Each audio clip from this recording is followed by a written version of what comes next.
Welcome to Make Sylacauga Healthy Again. I'm your host, Dr. Jonathon Douglas of Broadway Spinal Care.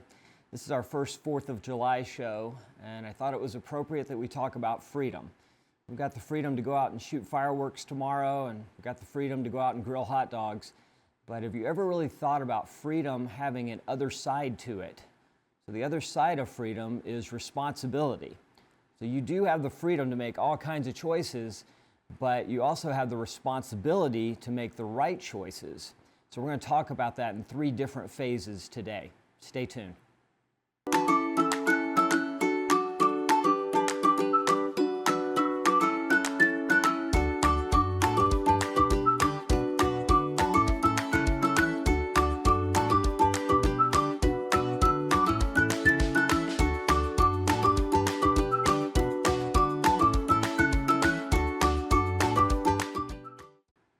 Freedom and responsibility, those are 2 things you don't really think about together unless you do some deep thinking, but they are intrinsically linked.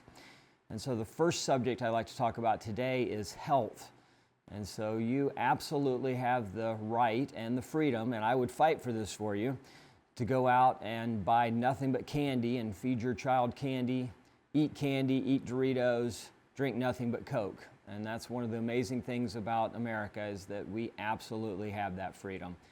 But you also have to realize that there's a responsibility that goes along with it. So all the illness and all the bills that come from that, does that become a community responsibility because there were poor choices made on one side? So if you've never really thought about that, I wish you would.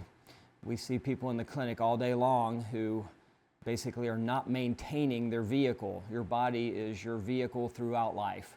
And if you took a car into the mechanic and you said, I never change the oil and I never give it the right gas, and I don't understand why it doesn't work, then the mechanic's going to tell you real quickly why it doesn't work. Same thing with the doctor. If you're putting in the wrong fuel, you're not maintaining it, you're not exercising, you're not stretching every once in a while, you're not using your body in any way, then you have that freedom. But you also need to remember that there's going to be a responsibility at the end of it to try to find some way to fix this, and an ounce of prevention is way better than a pound of cure. So we heard a story this week that a patient of ours has a child that has special needs and cannot eat candy, cannot be exposed to dyes in any way, and they went to a community event and everyone was trying to hand them candy as they were going around, and they had to constantly explain to them, hey, my child cannot have this. So they had the freedom to allow that child to have that candy, that is correct. But they also realized that they had the responsibility to that child as the adult to try to help them. So if there's any message we have on Make Sylacauga Healthy Again, I'm really hoping that the parents are starting looking at labels, and even if you're not really willing to make a change for yourself, then grab that responsibility and fix it for the children. Make sure they're not being exposed to things that are going to create lifelong problems when they really don't have the freedom to choose at this point. The second point I want to make today is the freedom to go to work every day and go home and watch TV and do whatever else you do in the community and enjoy everything in the community, but not think about the responsibility of picking up litter and going to work at the cemetery or supporting small events. And so if you go back and look, I'm very tied in with the library due to Tara's parents, I guess, and so we have access to the old files. And when you look back at newspapers and you see the civic clubs, you got the Beautification Council, let's say, there are hundreds of members. You see the Arts Council, there are hundreds of members. Kiwanis Club, Rotary, Lions, you see these people just out doing things in the community. And that sense of community, for some reason, seems to have been lost in a lot of ways. People love being in Sylacauga often, but they don't really go out and donate time. And there's no way that taxes and the government can ever take care of everything. The litter on the street is our responsibility not to put it there, number one, but also our responsibility, if we see it, to pick it up. We did a big litter pickup 2 weeks ago, or I guess a week ago after the 4th of July fireworks, And so I was walking by a business and there was litter all over. It's just a volunteer group, we're just picking up litter. There's litter all over the road in front of this business, and the workers are walking in to get started with their day, which I understand you're on the move and maybe it isn't the best time to do it, but having pride in your business and having pride in your community is a responsibility. Now again, you purely have the freedom to not pick that stuff up, but I'm just going to ask you to think about it. Do you have the responsibility to do a little bit better on the volunteering?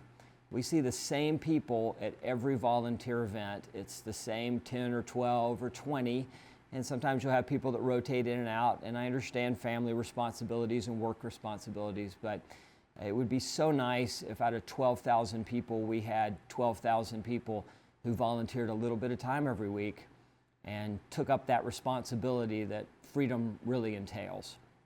The third point, I think might even be the most important, is the mental health of the community.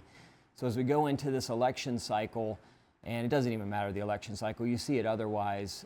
I was never on Facebook. I don't like Facebook in general. To tell you the truth, I think that it takes a lot of your time, and there are a lot of better things you can do for your health than sit on Facebook. But you certainly do see on Facebook that people jump on and make nasty comments that are ill-informed a lot of the time, maybe not necessary. It's very, very easy to be mean to someone from afar, where it's very, very hard if you're right in their face. So I just want you to think about maybe you take a little bit of extra time. You have the freedom to make those comments, you really do. And you have the freedom to send a nasty email if you want to. You have that freedom. But do you also have a responsibility to maybe make sure that you're completely informed about the situation and that you're trying to do something that's going to better the community? Is this really helping, this email or this nasty post that's being sent? And especially in this election cycle, I've seen lots of things that have been posted, and there's always mud that's going to be slung. But is it helping make the community better? I want you to think about that. Or are we just dragging somebody down? If you're just dragging somebody down, you do have that freedom, but that's really not what we should be responsible and do. Freedom is just another word for nothing left to lose. That's what Janis Joplin said, and I think our founding fathers would probably agree with that at some point the founding fathers and those people around them decided that they were just not going to put up with being pushed down anymore. And they did an amazing thing and rose up and created the freedom we have today and that we should all enjoy. But they also understood that the government and the people are responsible to each other, and we should be working together, hopefully, to make this community better. That's really why we got Make Sylacauga Healthy Again going. It's not just about nutritional health or physical health. I sure hope that we can bring in all kinds of people and talk about business health and community health and volunteer health and all the other parts that really make a community the community we'd like to live in. We'll see you next time.